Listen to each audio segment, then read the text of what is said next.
Okay, guys, let's get started. Thank you for coming, and of course, we're very, very excited to have Dan here. In my view, and I think most people also agree that Dan is probably one of the most renowned persuasion scholars, I would say, living persuasion scholars in the world. And his work has influenced many fields of communication, most definitely health communication. That's why he's here today. Dan is the Owen Kuhn Professor in the Department of Communication at Northwestern University. He has received lots of awards from the National Communication Association, the International Communication Association. So just a couple of them, and Dan has reminded me I shouldn't do too much of this. So I'll just mention a couple. From the NCA, the Charles Woodward Research Award, the Golden Anniversary Monograph Award, the Rhetorical and Communication Theory Division Distinguished Scholar Award, and the Health Communication Division Article of the Year Award. And from ICA, Dan received the Division I John E. Hunter Meta-Analysis Award. So Dan's probably most known for his stellar work on meta-analysis, so that award recognizes that. And he is a recipient of American Forensic Association's Daniel Rover Memorial Research Award and the International Society for the Study of Argumentation's Distinguished Research Award. And Dan is the author of the book Persuasion, Theory and Research. We use that in our class, and also known as the Bible of Communication. So please join me in welcoming the one and only Daniel O'Keefe.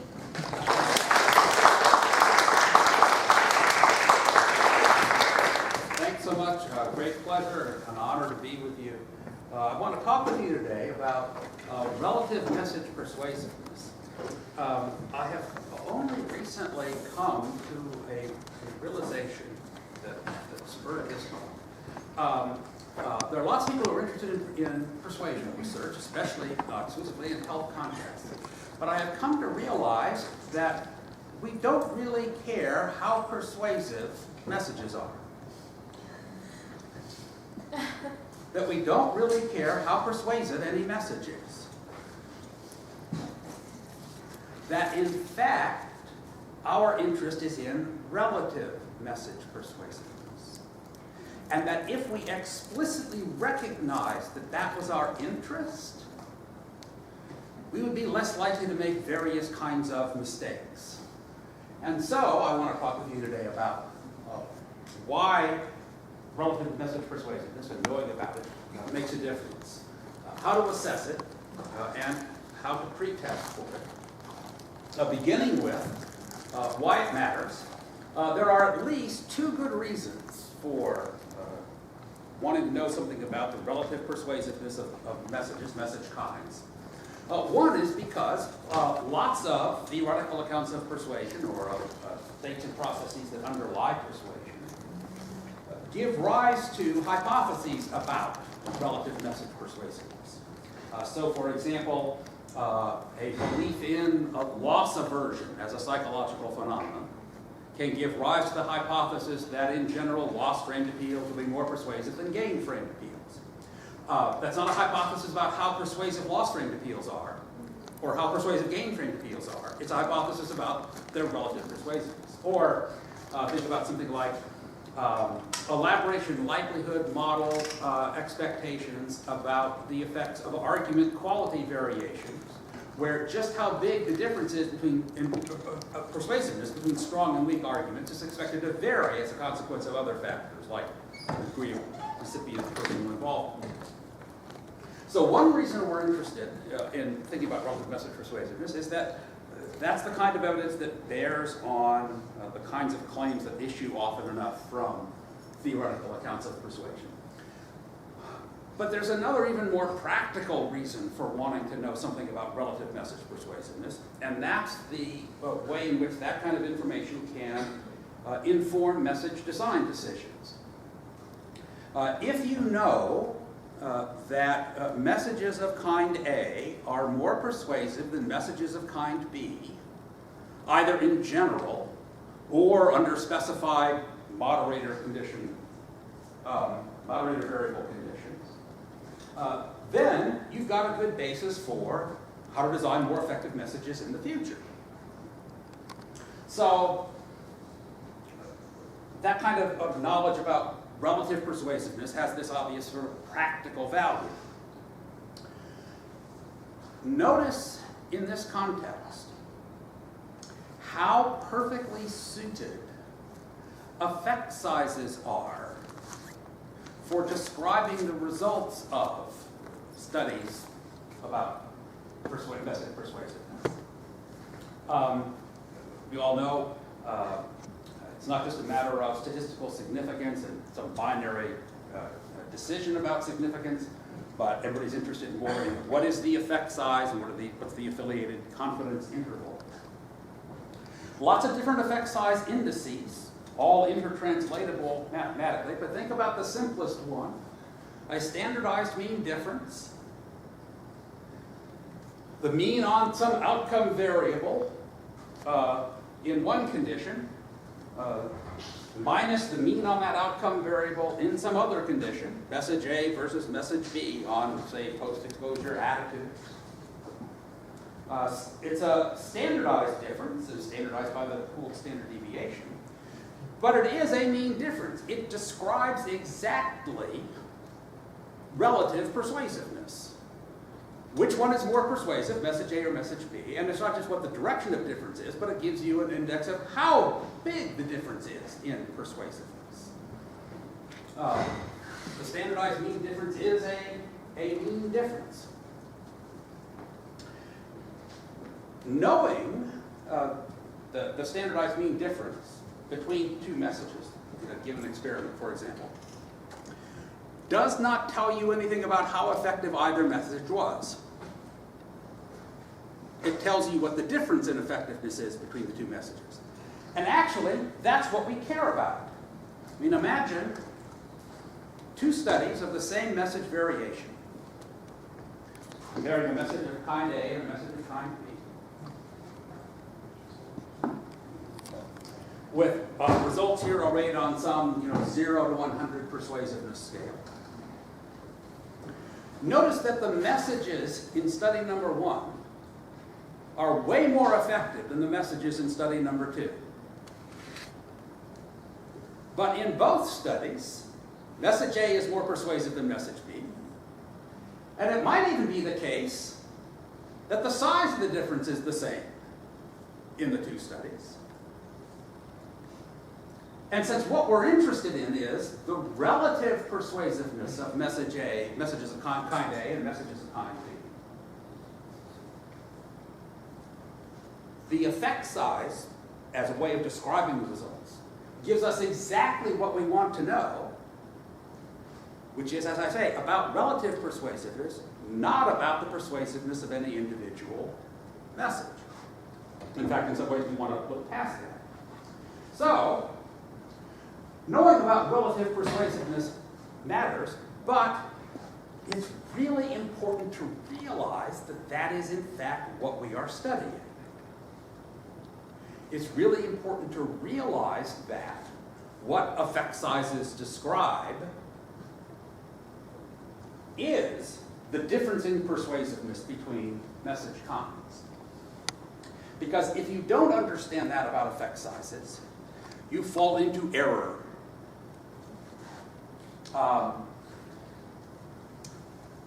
Here's a review paper published last year.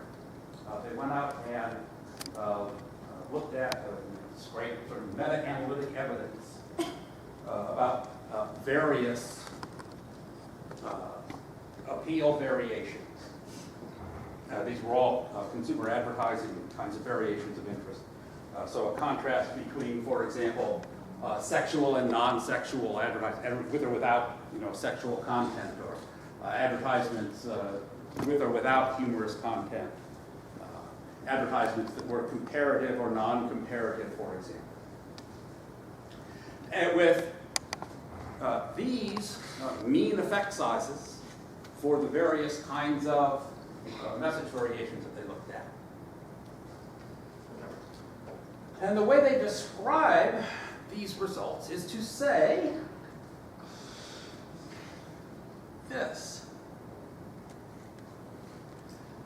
you are following along, what you will realize is that this is just, well, wrong.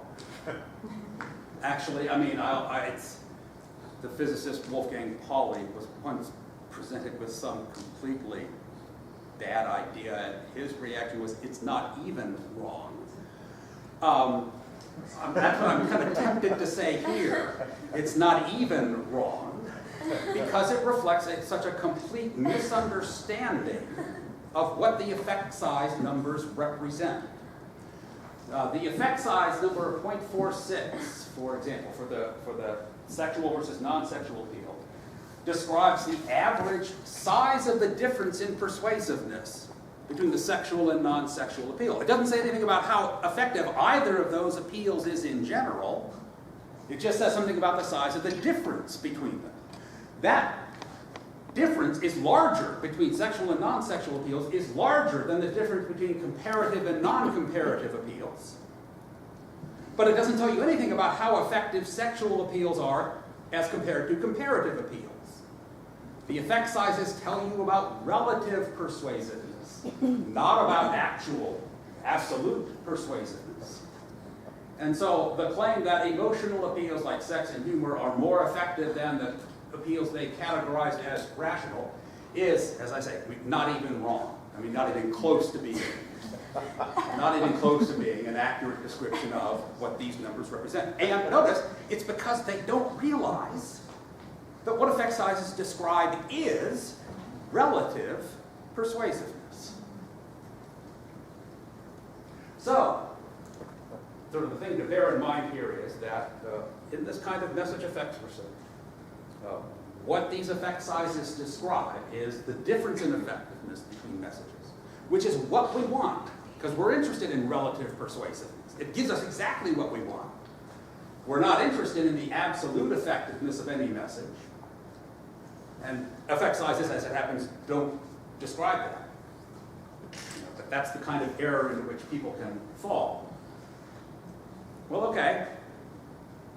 That's why looking at relative message persuasiveness matters, and a mistake that it's easy to fall into if you don't have clearly in mind that what you're interested in is relative message persuasiveness.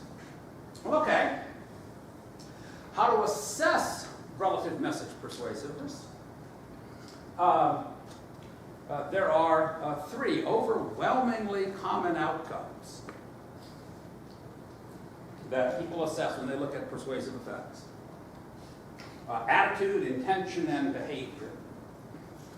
So, do they like the product? Attitude. Do they intend to buy the product? Intention. Do they actually buy the product? Behavior. Do they like the idea of getting a flu shot? Do they have positive attitudes about that? Do they intend to get a flu shot?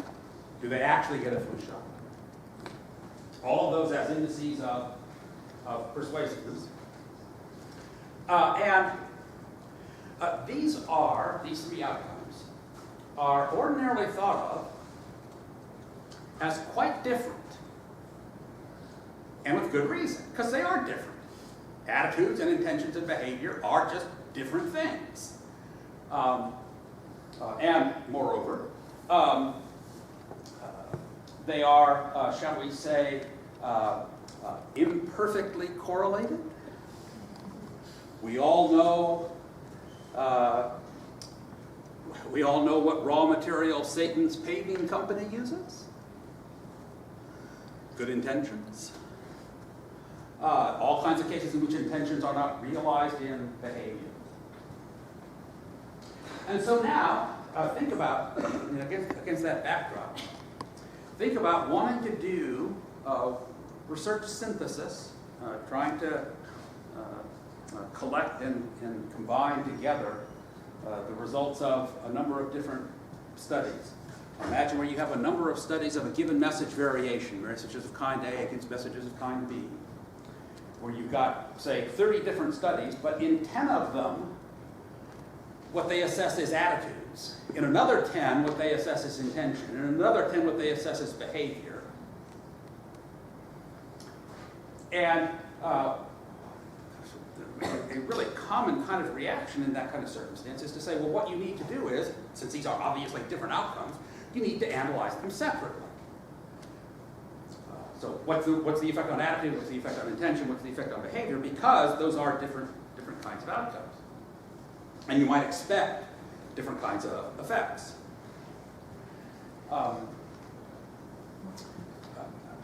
As some of you will know, I think that's a mistake. And I think it's a mistake born of not realizing that what we're interested in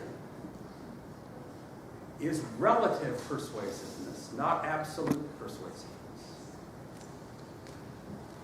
So when people think of these three outcomes as different and appropriately as analyzed separately, what they probably have in mind is a circumstance like this. Again, imagine some 0 to 100 persuasion scale. What they have in mind is a situation in which, say, some message is really pretty successful in terms of influencing people's attitudes. Moderately successful in getting them to have the intentions that you want. But not all that successful at getting them to actually engage in the behavior. So of course, you need to analyze attitude and intention and behavior separately. It's true, attitude, intention, and behavior outcomes are not equivalent indices of message persuasiveness. They are not equivalent indices of how persuasive any one message is, because you could have situations like this. But we don't care about that. We don't care how persuasive a given message is. What we are interested in is relative message persuasiveness. Are messages of kind A more persuasive than messages of kind B? And it would be possible that when it came to assessing relative message persuasiveness, that message A was more persuasive than message B with respect to attitude, and with respect to intention, and with respect to behavior. In fact, it would even be possible that the effect size could be the same. That is, that it's not just the same direction of difference, A is better than B. It could also even be the same size of difference. Could be. It's an empirical question as to whether it is. And we have data. In fact, we have heaps of data. These data come from meta-analyses of persuasion variables, message variables, where what the meta in the studies reviewed, collected by the meta-analysis, the studies had at least 2 of these 3 outcome variables. And so you can compute effect sizes separately for them. As in, for example, Hu-Get-Al's meta-analysis of variations in depicted threat severity. These are threat messages that vary with respect to whether the threatening events, the bad outcomes associated with non-compliance are depicted as being really severe or as relatively mild. They have studies with both attitude and intention and behavior. They have all 3 kinds of outcomes represented. And here are their mean effect sizes. The more severe depiction is more persuasive when it comes to attitude, and when it comes to intention, and when it comes to behavior, and more important even, there are no statistically significant differences among these 3. These 3 are statistically indistinguishable. That is to say, it doesn't matter whether you look at attitude or intention or behavior. It gives you the same answer about relative persuasiveness. Same answer not just in terms of direction of difference, but same answer in terms of the size of the difference, saying statistically indistinguishable. Okay, that's nice. That's one. Here's another. Whitty and Allen's 2000 meta-analysis, different set of studies. But again, and their effect sizes are not numerically identical to the ones above, but it's not the between rows comparison we're interested in, it's the within a given row. 15, 15, and 12, not significantly different from each other. It doesn't matter which outcome you look at, you get the same answer about relative persuasiveness. Maybe that's true for just threat severity. No. Same picture here. Within a given row, there are no statistically significant differences. Attitude outcomes, intention outcomes, and behavior outcomes give you the same answer about relative persuasiveness, no matter which one you look at. A really nice, Martin's meta-analysis, and the one that I did a while ago. When you look at these two, compare those two rows, and the effect sizes look really different for really good reason. We had all kinds of different procedures, different inclusion criteria. Martin was interested only in consumer advertising messages. We had real different ways of extracting effect sizes and deciding which to include. So all kinds of procedural differences. Why those effect sizes look so different in those two meta-analyses. But again, within a given row, within a given meta-analysis, you get the same answer. It doesn't matter whether you look at attitude or intention or behavior. And it's not just these, there's more. Yes, there's more. Again, no statistically significant differences within any of these rows.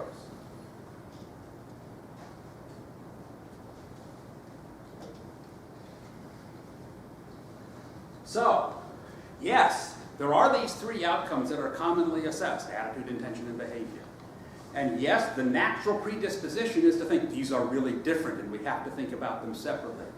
No, when it comes to questions about relative persuasiveness, it does not matter which one you measure. You get the same answer about relative persuasiveness, no matter whether you look at attitude or intention or behavior.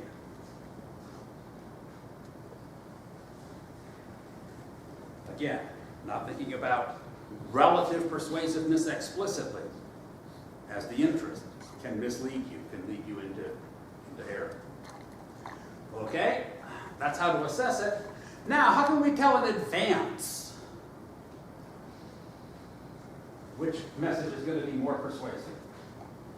What I want to discuss here specifically is one particular research practice that you see really commonly in formative research, especially you see it in health communication, but you actually see it, as you'll see in a moment, across all sorts of application areas, all sorts of contexts.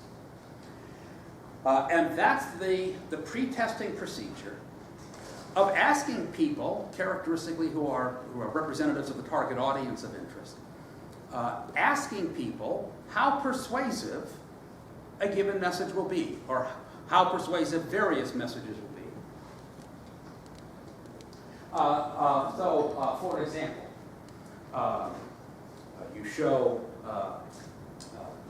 adolescents anti-smoking advertisements, and you ask them on some sort of, agree-disagree scale whether they think it will be effective for kids their age.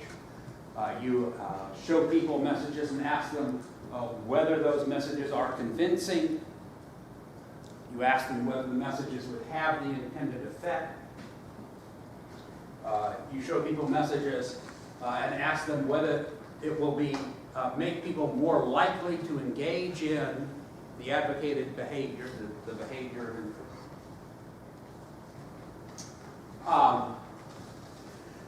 do it with mobile apps. Is this app convincing? Would it influence me? Would it make me do the advocated behavior?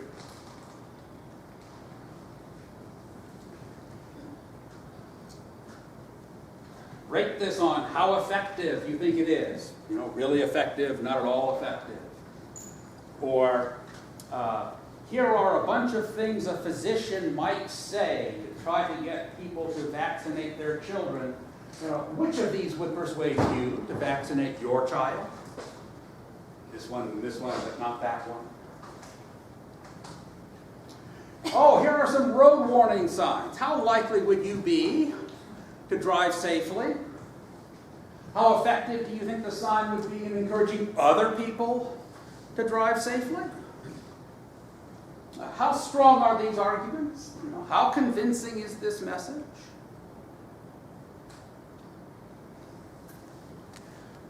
How likely is it that this will change the way you think about this topic? How likely do you think it is it will change the way other people think about the topic? For people facing a given decision, what effect do you think this message would have on them? Sometimes it's just straightforward rating scales. Read this message and convincing, not convincing, persuasive, not persuasive, believable, not believable. Sometimes people get shown, for instance, multiple messages, like a pair of messages, and they're asked, okay, which one of these is more motivating? Which one of these is more persuasive? Or here are 4. Which one is most motivating? Which one is least motivating?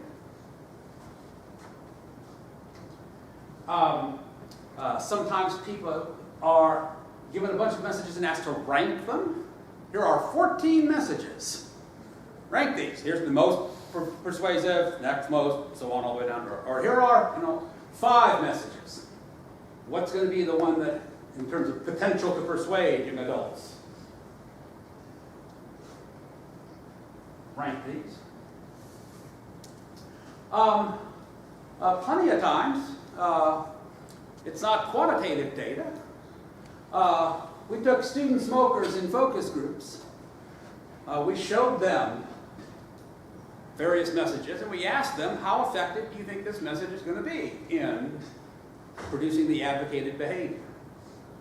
Our target audience here is African American women for condom use messages. So we convened focus groups, and we asked them, tell me about what kind of messaging campaigns are going to be effective. I'm interested in getting people to get flu shots in the general population. So we got a bunch of focus groups together. They told us which messages were going to be most convincing. It was going to be the factual, evidence-based messages that were going to be most effective. We brought young adults together in focus groups and showed them various messages because we were interested in identifying the messages that are going to persuade young adults to change their diet. As you can see, this is an extraordinarily common way of pre-testing messages. And the decision procedure, the decision protocol, is exactly what you think. If you think about, in the simplest case where there are 2 candidate messages being compared, you see how they rank on perceived persuasiveness, perceived convincingness, and you pick the one that's higher. My question is, just so stupidly simple, when you do that, how often are you picking the message that's actually more persuasive? People have been doing this for a really long time, and nobody has bothered to ask, much less answer, that question. So, I set out to do that by looking for relevant kinds of studies. I mean, the motivating question here is, whether these assessments of, to use the term of art you see in the literature, perceived message effectiveness, perceived, in this case, the perceived persuasiveness of these messages, whether these are diagnostic of differences in actual persuasiveness. And to put it in terms of the simplest kind of comparison situation, if you have two messages, A and B, and one's rated higher on perceived persuasiveness, is it also going to be the one that's rated higher when you look at actual persuasiveness? I went out looking for studies. I started by just saying, I'm not going to look at focus group data. I want something really clean and sort of decisive here. So I'm just going to look at studies where they have quantitative data about perceived effectiveness and actual effectiveness on at least two messages, because you've got to have at least two. Actual effectiveness understood as effects on attitude, intention, or behavior, the common persuasion outcome.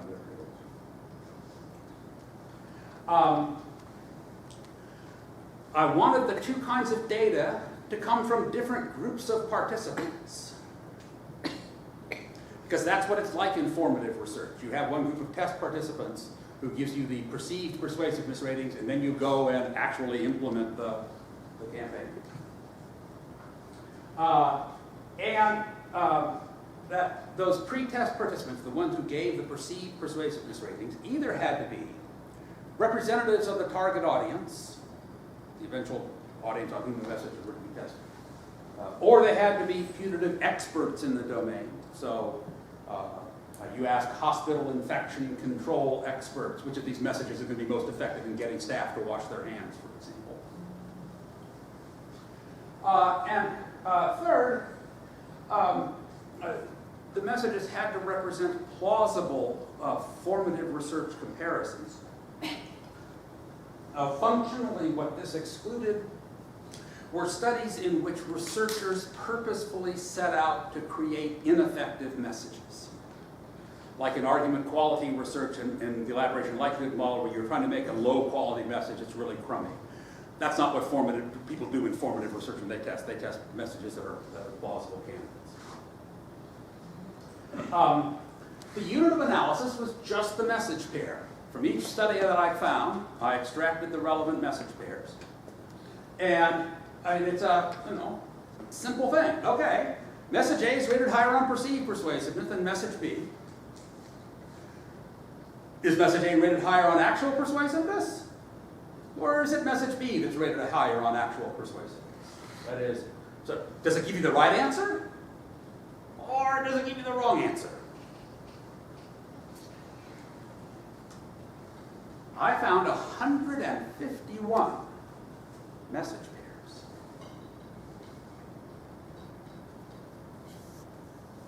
And just computed the batting average. How often gave you the right answer? 100% is the top end. Unrealistic, but we could hope for. The chance value is 50%, 50. Gives you the right answer half the time, gives you the wrong answer half the time. Well, in that case, you might as well flip a coin. There's no sense bothering to gather data. Across the 151 cases, you get the right answer 58% of the time. No, it's not statistically significantly different from 50%. Almost, p less than 0.06, but really, whether it's significant or not is kind of beside the point here. This is a really crummy batting average. 58% is just dismal. 58% is how often New York City subway trains arrive on time. The metro is better, I know. When you get some non-significant result, a natural question is, well, did you really have a reasonable chance to find a statistically significant effect if there was some reasonable population effect out there? Yeah, even if the actual population diagnosticity is as low as 65%, we had excellent statistical power for turning out a statistically significant result. So, 58%. That's pretty crummy. Moderators. Surely, under the right kind of moderator conditions, you will get better diagnosticity. For example, in some of these pretests, there was a statistically significant difference between message A and message B in perceived persuasiveness, and in others there was not. Is the diagnosticity any better when you have statistically significant pretest differences? The answer is no. Those two things are not statistically significantly different, and with sort of decent power there. Well, okay. And never mind whether it's statistically significant or not, let's just look at how big the difference in perceived effectiveness is between message A and message B in the pretest. Maybe if you get a big difference, it's going to be more diagnostic. No, sorry. No statistically significant difference in diagnosticity between those conditions. How about looking at how big the pretest sample is? The more people you have in the sample, never mind whether it's statistically significant or how big, the more people you have, it's going to be more diagnostic. No, sorry.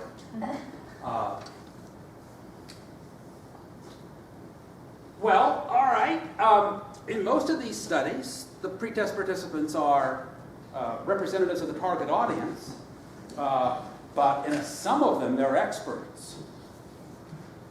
Depending on your views about expertise and lay knowledge, you might make one prediction or another about it. It doesn't matter. You don't get a statistically significant difference between lay people and experts in how diagnostic their assessments are. You might have noticed in that all those examples that one way in which they vary is in the referent of the perceived persuasiveness assessment. Sometimes it's, would this persuade you? Do you find this persuasive? Would it convince you? Sometimes it's, would it convince kids your age or these other people? Sometimes it's left unspecified. Is this message persuasive? Is this message convincing? This is a popular suggestion as something influencing the diagnosticity of these perceived persuasiveness assessments. Sorry, no. There are no statistically significant differences between any two of these with respect to diagnosticity. It doesn't matter who the referent is, are not distinctively better or worse in diagnosticity. One more. Now, you notice in some of these pretest assessments of perceived persuasiveness, people judge just one message. They're presented with one message and asked to rate that on how convincing or persuasive it is. But in other kinds of setups, it's what amounts to a comparative, implicitly or explicitly, comparative judgment. Say, where they are asked to rank order messages, and so they see multiple messages. Or an impaired comparison, which one is more, so they get to compare. Or they rate both message A on how persuasive it is, and message B on how persuasive it is, as opposed to the other circumstances where, say, half the pretest participants rate A and the other half rate B.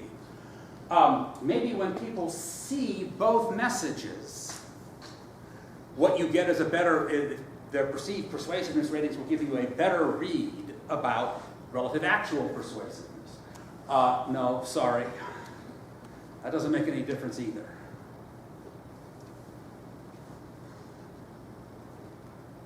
So, like I say, this is pretty crummy. This is a very common way of pretesting messages, and it turns out just to apparently not be very successful. But wait, there's even more. Those 151 message pairs came from 35 different studies. Some studies had just 2 messages, and so 1 message pair. Some studies had more than 2 messages, and so contributed more than 1 message pair. So there was an alternative analysis to do in which study was the unit of analysis. Because think about it, in each study what you've got is 2 or more messages with mean values for each message on perceived persuasiveness and mean values on actual persuasiveness for those same messages. So that what you can do is, in a given study, compute the rank order correlation. How well does the correlation between, how well does the ranking on perceived persuasiveness match up with the ranking on actual persuasiveness? If it matches up really well, that's a positive correlation, closer to 1, more positive. If it's 0, then that means basically it's kind of random. So, do that for each. Compute that for each of the 35 studies. And then compute the average rank order correlation across the 35 studies. The average rank order correlation is 0. I mean, functionally. I mean, it's literally it's negative, but I mean, 0. How messages rank on perceived persuasiveness and how they rank on actual persuasiveness don't have anything to do with one another. So people go out and pre-test a set of messages and say, well, I'm going to pick the ones that are up at the top in terms of perceived persuasiveness because those are the ones most likely to be most effective. No, it's random. Perceived persuasiveness measures are not a plausible way of pre-testing messages. So, if you're going to pre-test messages, the number one route I would think one would want to do is go and get measures of actual persuasiveness. Don't ask people how persuasive the messages are going to be, because they're not very good at telling you that. Just go and expose them to the messages and see which messages actually work. And notice, when you do that, if what you are interested in seeing is which message is going to be more effective in influencing people's behavior, when you do your pre-testing, you don't need to assess behavioral outcomes.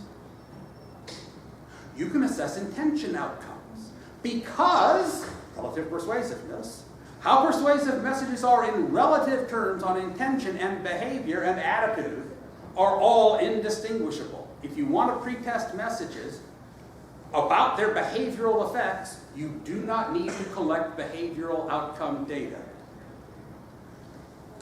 And the mistaken thinking that I need behavioral data if I'm going to make these predictions about behavioral outcomes comes from not recognizing that what we are actually interested in is not absolute message persuasiveness, but rather relative message persuasiveness. And that once you get that firmly fixed in mind, your thinking can become a lot clearer, and I hope we can make a lot more research progress. Thanks very much.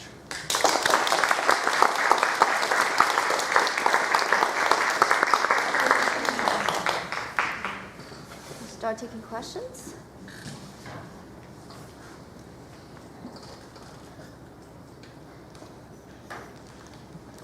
Yeah, I'm happy to take questions through email too. Yeah. You know, you don't have to actually help yourself here, but. We all have to sink in. Well, I know, because it is a kind of, people are not usually used to realizing that what we really are interested in is relative persuasiveness, not absolute persuasiveness.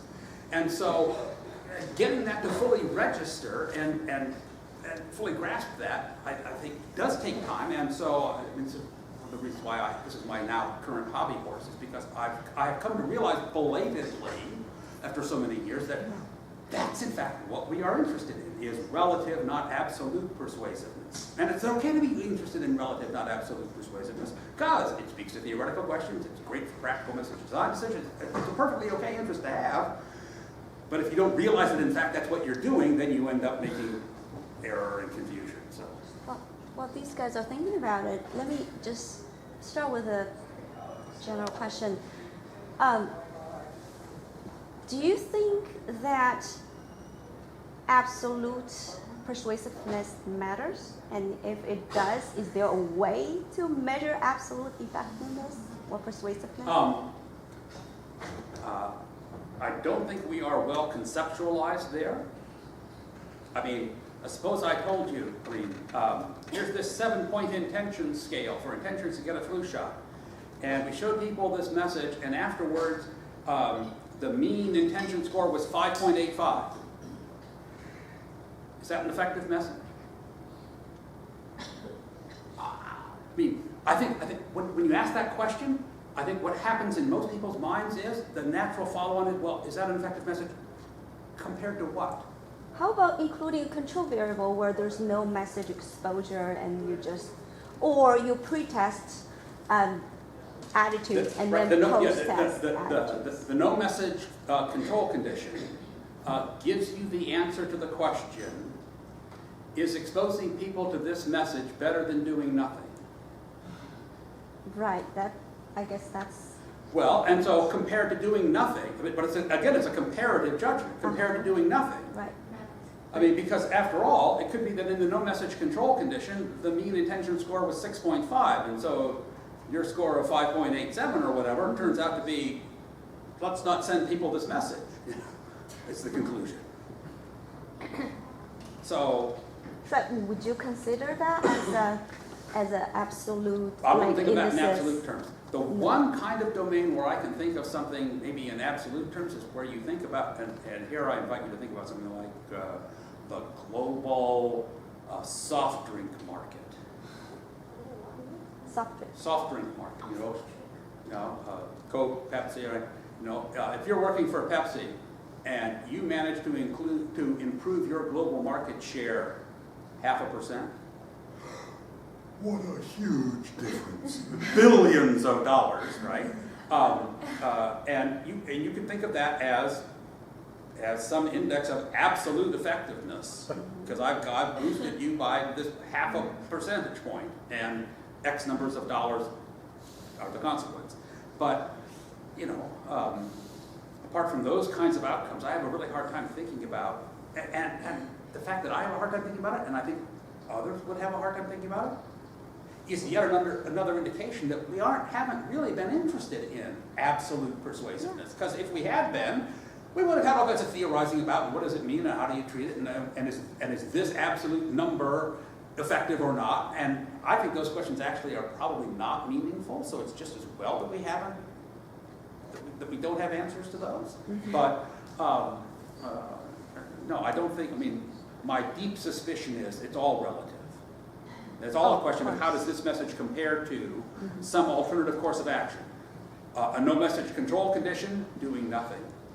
An alternative message on the same topic, and whatever the message, strong, weak, fear appeal, narrative, non-narrative, and whatever the message contrast is. If I'm going to do a message, which of these two versions do I want?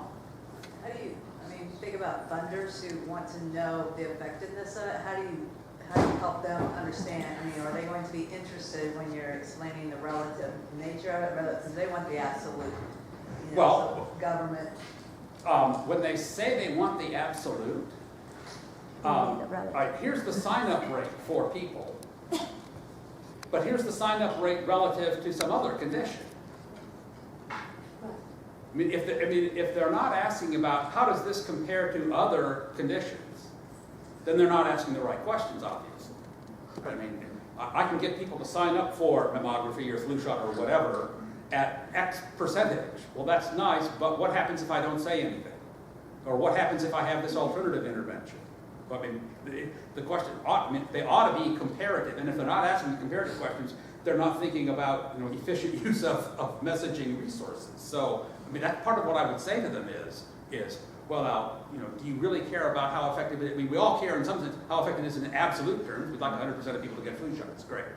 But the real question, the practical question is, which is going to be the most effective means of doing that? What's going to give us the highest success rate? And that's a comparative question.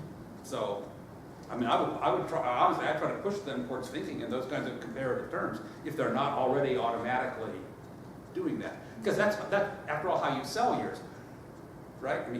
My idea about how to get people for sign up for shot is going to be way more effective than what you guys are doing now. It's not just let me do this and we'll see what works. No, the whole point is that it's more. The whole point is a question about relative persuasiveness.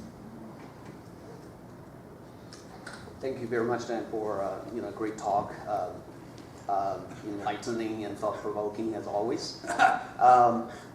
I do have a question about the last bit of data that you presented, which you also published just recently.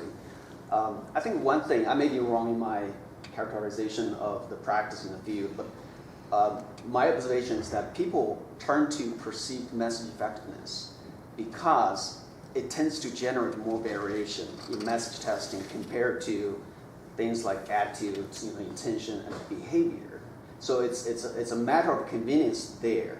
But empirically, it also makes it just more difficult to use attitude, intention, behavior as measures of persuasiveness in practice, unless you have tremendous resources and you can recruit very large sample. But now, I understand the appeal of that argument, but listen to what you are saying. I'm an astronomer. Those radio telescopes, to get that good data, those are so expensive and hard to maintain. I just want to hold this thing up to my eye and use that, and I'm gonna analyze that data. Is that okay? And what we'd all say is, no, sorry, sometimes getting the data you need is hard. Sure, it's a lot easier to just ask people, is this message going to be persuasive? Absolutely easy. But see, I believe one way of putting this is, I think it's time to reverse presumption here. That the presumption in the research community has been, these are good indicators. I think the presumption ought to be that they're not.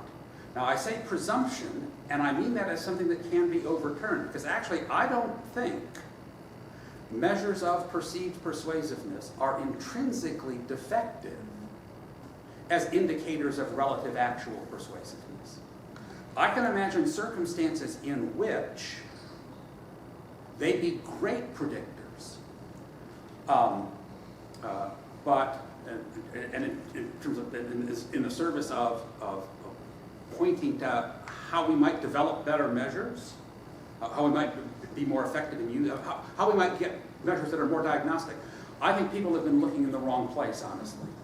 Because when people have thought about how can we improve perceived persuasiveness measures, they've looked at the nature of the measure itself and how it's worded, for example. Who's the reference, self or other, for example? Does it mention explicitly the behavior? Does it say convince you to do X or just convince you? I don't think that's where the main chance is. I think the main chance is in the array of messages presented to people. Because I think people's judgments about relative persuasiveness, perceived persuasiveness, will be better for certain kinds of stimulus arrays than for others. And for me, the parallel case here is deception detection. We all know that people are actually, in general, not very good at spotting liars and truth tellers. In fact, the percentage is in that 55 to 60% range. People call it dismal, just like 58% here. Okay.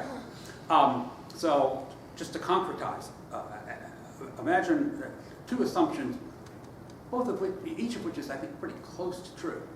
But just two assumptions for the purpose of the example. Imagine that lay people believe that when answering a question, liars look away and truth tellers look at the questioner. And imagine, second, that that's not true, that it's in fact just random. Okay, so now I do a standard deception detection experiment, which I show people clips of people either telling the truth or lying, and I ask them, tell me, are they telling the truth or lying? One circumstance, what I do is I set it up so that every truth teller is looking away and every liar is looking at the question. Lay people get everyone wrong because their lay theory misleads them about what's going on. I show them a different stimulus array where the truth tellers are all looking at the questioner and the liars are all looking away, and they get everyone right. I show them another array where it's all random, and they're all random in terms of accuracy. I think because it's the way in which their lay theories of deception intersect with the stimulus array they are presented. I think the same thing is true here, that people have probably deeply implicit, non-conscious, lay theories about what makes messages persuasive. And the question is, how does that intersect with the particular set of messages they are presented with? Because sometimes their lay theories will lead them in the right direction, and sometimes it will lead them in the wrong direction. And asked to predict a circumstance where I think it might really be effective, it would really be diagnostic, it would be something sort of in the direction of the work you do. It'd be this. Remember, what's key is what the stimulus array is, so here's the narrowing of it. Not entire messages, just arguments.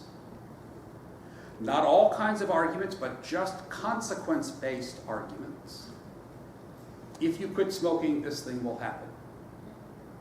And narrowed further to plausible outcomes. So that if you quit smoking, you'll reduce your risk of lung cancer, stays in. If you quit smoking, there will be peace in the Middle East, goes out. Now, 3 groups of participants, imagine, with a set of arguments like this. Group number 1, I asked them to rate each argument for how persuasive it is. Group number 2, I asked to rate each outcome for how desirable it is. Now just pause right there. I think that those 2 things are going to be very highly correlated.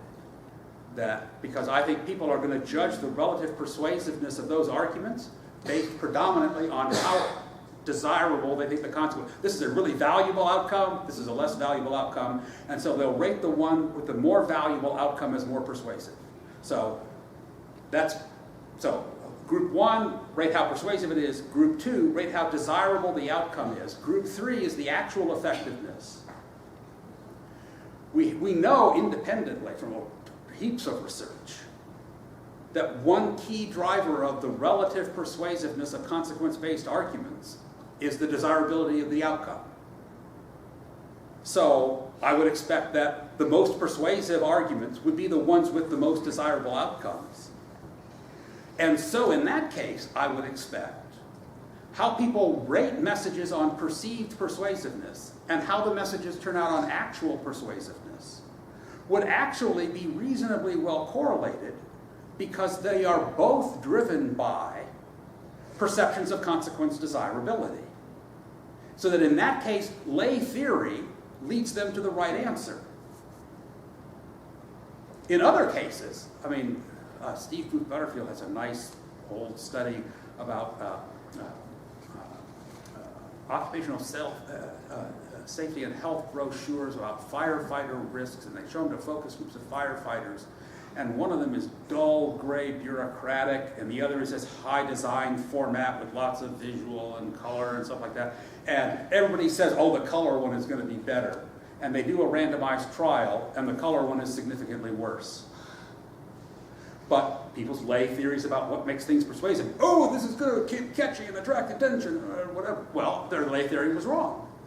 But that's what led them to judge that perceived persuasiveness in that kind of way. So, I mean, do I think that perceived persuasiveness measures are inevitably defective? No, because your argument strength kind of work, I think, is the closest thing to the kind of circumstance where it's most likely to be successful. Thank you. That's a great response.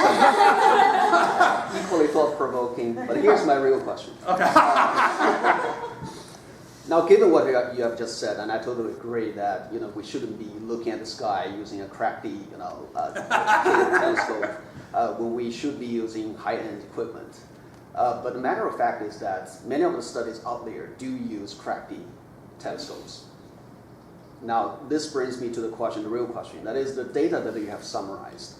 We have seen sort of, a closer look at the perceived message effectiveness side. But I wonder what happens on the actual message effectiveness side. Because one of the things that I wonder about always with those outcomes is that you tend to see lower levels of variation. You tend to see more non-significant, differences. So if that is the case, then, is it true that we're looking at a lot more noise on the actual message effectiveness side and probably clearer picture on the perceived message effectiveness side? But when you pair them up, you basically are looking at a whole bunch of noise on one side and some systematicness on the other side. And when things don't pan out, we try to match them. When things don't pan out in a systematic way, is it truly because perceived message effectiveness can't predict actual message effectiveness, or because our data on the actual message effectiveness side are just crappy to begin with? The data, at least on the surface, take just the same kind of form as perceived persuasiveness. I mean, that is to say, I show you this message, rate it on persuasiveness. I show you this message, tell me your intention to get a flu shot. I mean, on the surface, there doesn't look to be a lot of reason to suppose that one kind of data would be crappy and crappier than the other. And I wouldn't want to necessarily let slip by the idea that because there's more variance in perceived persuasiveness ratings, that those are therefore better. Because after all, that could just be greater error. I mean, variance comes from two. So it could just be that there's more noise on the perceived side. Now, to take part of what sort of is underneath your question about, let's think about the actual side. One sort of concern, and I've heard it phrased before in response to this kind of presentation, maybe there aren't the differences between messages and actual effectiveness aren't that big, which will mean that it's going to be hard to get a pre-testing instrument that's sufficiently sensitive to pick up those small differences. The thing I'd worry about there is the complacency that it would engender. It's okay if we have crappy pretest measures because it's really hard to get good ones. Sorry, that's not a good answer. And second, that runs headlong into the long-standing arguments about the importance of small effects. Sure, there are these small differences between messages, but that can be a consequential, Bob Abelson's old paper about baseball batting averages, for example. I mean, that could be a really or the half a percentage point in the global soda market. It's a small difference, but big consequences. If those small differences in effectiveness, in fact, are important, all the more reason to want to have better pre-testing measures that allow us to detect them. So you're right, we ought to pay attention to the actual effectiveness side of things, but we should not just say, oh, a lot of these messages are really similar in effectiveness and therefore we don't really need to worry about pre-testing, or it's okay if we had bad pre-testing measures. I'd want to say no, on the contrary, more reason to actually improve them. Okay, I think that's all the time we have, but I mean, if you have one burning question, we can take one more. Like Anita, Dale, you guys. I'm having lunch. You are here for lunch, I know. Okay, great, wonderful, thank you so much.